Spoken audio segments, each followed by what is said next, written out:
Hey everyone, Johnny Silver here with another exciting round from Intaglio Mint, Geronimo. Are you a cowboy enthusiast or a fan of the Wild West? Then this collectible is a must-have for you. Crafted with intricate detail, the Geronimo Silver Round pays homage to one of the most iconic figures in American history. Geronimo, a fearless Apache warrior, led his people in epic battles against the U.S. Army during the late 1800s. Featuring a stunning portrait of Geronimo in full Apache chief headdress, this silver round captures his warrior spirit and relentless determination. Whether you're a serious investor or a proud history buff, the Geronimo Silver Round is not just a piece of silver, but a piece of American folklore. The common reverse for the Legends of the West series includes many iconic images of the Old West. Centered, a blank badge wrapped with a cowboy's rope, a horned bull skull centered with opposing six-shooters at 10 and 2 o'clock, and finally, two horseshoes at 3 o'clock and a small badge at 9 o'clock with the Intaglio Mint mark, hallmark at 6 o'clock curved on the lower circumference. So I really like this round from Intaglio Mint. Geronimo is a very interesting man over the course of his life. He was married at 17 and had 3 children. He was born into the Bedonkohe band of the Apache in what is now modern-day New Mexico. And what kind of got him his start was him and men from the tribe were in town doing some trading. And while he and them were in town, a band of Mexican soldiers came by and attacked his village, his people. And among the people that were killed was his mother, his wife, and his 3 children. So, and I think you really can pick that up in his eyes over time as we look into that. If you look over his photos. Talking about photos, I happen to believe that this particular round is modeled highly after this photo that I'm going to show you here now. As you'll see through the course of this video, that seems to almost be a one-to-one to that photo. So the artist who made this round really did a fantastic job on that. So you can see just from this far back just how haunting the eyes are. We'll just manipulate it a little bit here.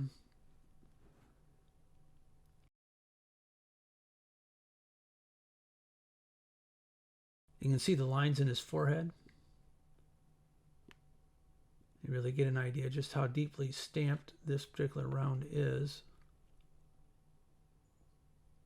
Take a look at the poncho that he's wearing. You can see there's a lot of ripples that go along in here, just like it's actually, almost like a piece of cloth in the metal, which, I mean, it is, but, you just really get a good sense of it that way. Some of the nicer details, too, compared to the picture, is the intricate beadwork that's done here, just above the frills there. I don't know what color these buttons were or if they were much of anything that way, but nevertheless, they're here and look pretty good. Without much detail in that picture, you would almost think that somebody would admit that, but they continue that through here. It's not an exact one-to-one of the photo. There are a couple of different little pieces that are missing that are on the photo that are not in the round, but for the silver round, I think it's pretty cool anyway. One thing to note, though, that looks a little bit off is that right here behind the feathers, it almost looks like there is a bit of no detail or a little weird thing going on right here. And this is actually the skull cap that the feathers in this band are attached to so that it can be worn as a headdress. And this band right here. And then you can see that the chin straps here to help keep it affixed to the head are right there. So this particular piece here, the shirt, it's not like a traditional shirt like you or I might wear or something like that, like a button-down shirt. This is it almost looks to be like a poncho, and for lack of a better term. And we've got fringe right here that is coming down off the shoulder. And in the picture, what's right behind here is actually a shoulder, and you can plainly see that this is being worn over another shirt or another piece. They even keep good detail on the fringe, which is just below this intricate beadwork. So we'll get zoomed in here and really get a better look for how just haunting his eyes are. Geronimo had, in a lot of his pictures, seems like he's got a little bit of a cross eye going on, and that's definitely carried through here in the round. So we'll take a better look at that and see how deeply stamped it is. One of the nice things, too, about this round is that the Geronimo lettering here is raised off the surface quite nice. It's just barely under the rim of the coin, it feels. See if we can't maybe get a better look at that. See? Oh, bring it down here. The 3D pop of this round is just fantastic. So as you step in here on the obverse side of the round, you can really start to make out the lovely detail of it. Check out the lines in his cheeks where he's gaunt from just how he was over time. At this point in life, though, he weighed a fair bit less, I think, than what he did earlier on, where he does have fuller cheeks. I think it's just a matter of old age. Take a look at his forehead and the furrows in the forehead there. You can kind of just see that hauntingness of what he's seen in the course of his life. And again, we take a look at this skull cap right here. That's actual detail. That's not a mess up in the round, which I actually thought it might be at first. I was like, why would they not pick up the detail on that? But then, haha, joke's on me. It's actual detail there for it. I'll try to match the picture up to this face here again at this level, and you can see for yourself that is actually the skull cap that sits behind the feathers. The feathers are well done. They've got reasonable detail to them. At first, you might think that the ends of the feathers are a little bit much or not quite to detail, but when you take a good look at the picture, you can make them out. I don't make them out very well, but I can see them. The picture is just very old and not a real high detailed picture from back then. I think they did very good on keeping up with a pattern that makes you see how this part of the beadwork is for the round from that picture. And you see these buttons that are here. And then on this shoulder here, you can see the fringe is also detailed and put in here. Just a hint of it. It's not too crazy. So the fringe here is done nice. It's not over the top. You can see it a little bit better in the photo, I think. And then on the frill, it definitely shows it better. I think that they just did it the right way. It looks very good. And then, of course, the wonderful flowing ribbons from the top of his head around the base of the headdress is also very nice. So if you take a look at his eyes here, you have the pupil and iris set. They're round. Try and manipulate it here a little bit so you can maybe get a better look at just how 3D-ish this coin is.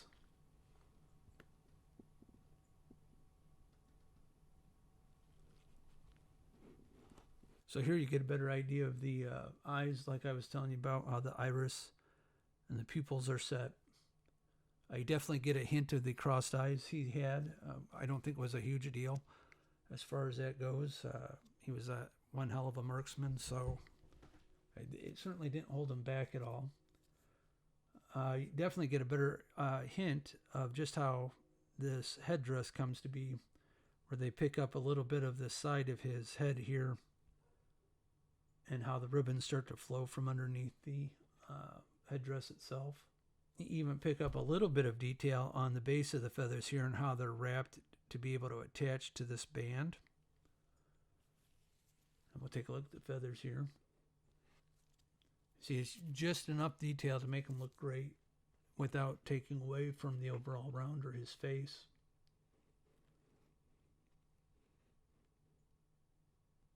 I'll just give you a quick view here of the frill and the fringe, that beadwork down at the bottom here. You can see even the rope that the chin straps that hold that headdress on is done quite nice. Now here on the reverse, all the Wild West legends have the same back, but the back is still nice. It's just kind of what they do for it. You see the skull has nice fine details in terms of where the bone plates come together. See at the very bottom where the nose would be that the cartilage is missing. And if we take a look at the eye sockets here, I don't know if you can pick this up quite yet. It's nicely raised here, and it gives a real good depth of field or a socket look. I mean, you really have a sense that it's the full-on eye socket of the skull. The rope is nicely done. You can see they keep detail here in the tassel at the end, so and where the knot is, so that this doesn't unravel. And then everywhere that you see the rope, there's no place where it's not got the lines in it to make you see that it's a rope. The closer that we get into it, obviously, the farther apart the rope will be from the badge, but I think that it works here quite well. The horseshoes are nice. I don't know. You would think that maybe there would be a few more holes in the front part of it, but I don't know much about horses. And so it might be just fine as it is. I really like the small Intaglio Mint badge that they have here. We'll zoom in on that and try and get a better look. They're definitely the sheriff, I guess, of these rounds. They're always quite nice. Not a big fan of the pistols. I thought maybe they could have a little bit more detail, maybe some wood texturing or something like that in the back. I couldn't tell you what particular style they are. The triggers seem to be a little bit farther back than what they should be for where the hammer is. But, you know, got to give some artistic license here. Overall, they don't look too bad. You can see the lines in the skull much better now. It's really interesting to see just how it's a light stamp, but you really can make it out as we get closer to it. I'm just amazed at the level of detail. Take a look at those eye sockets again to try and give you a better idea just how deep that is.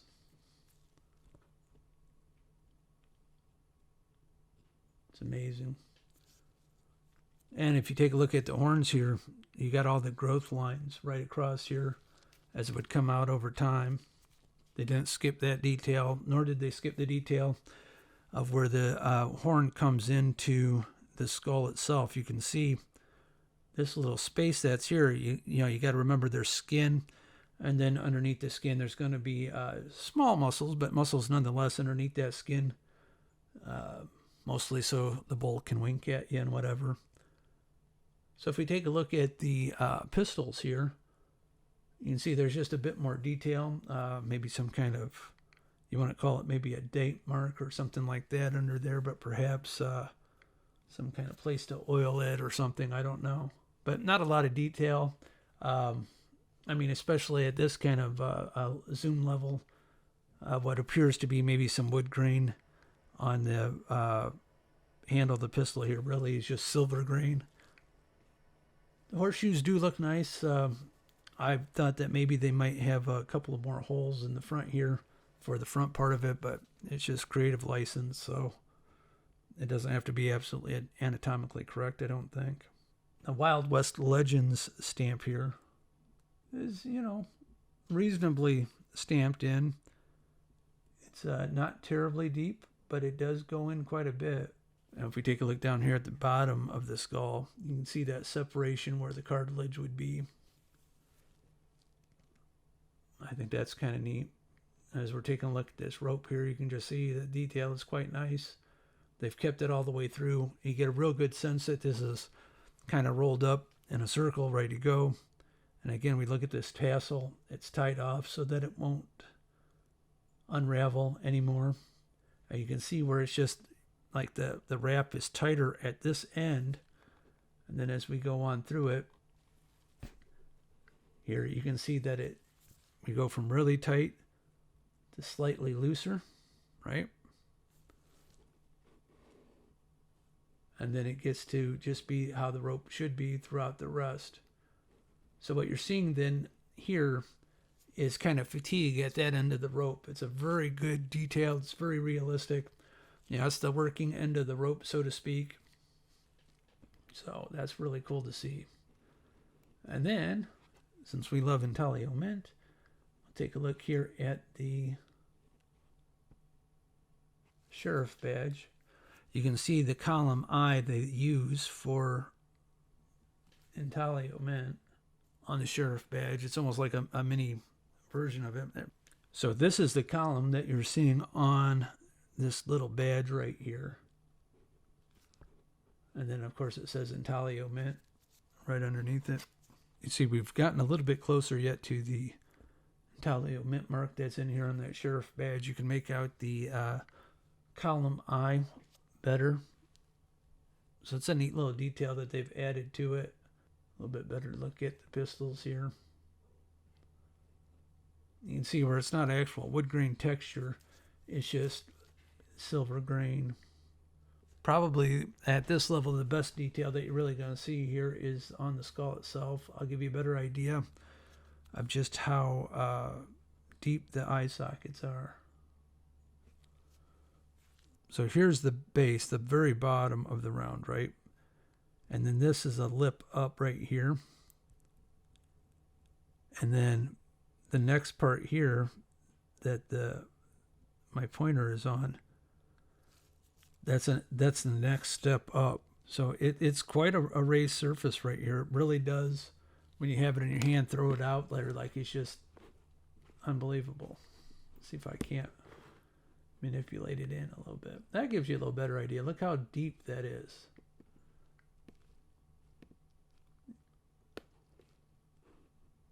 So I mean, when you're looking at it, you got it in your hands full on, it looks like a little miniature skull there that's on the round. It's an amazing work of art.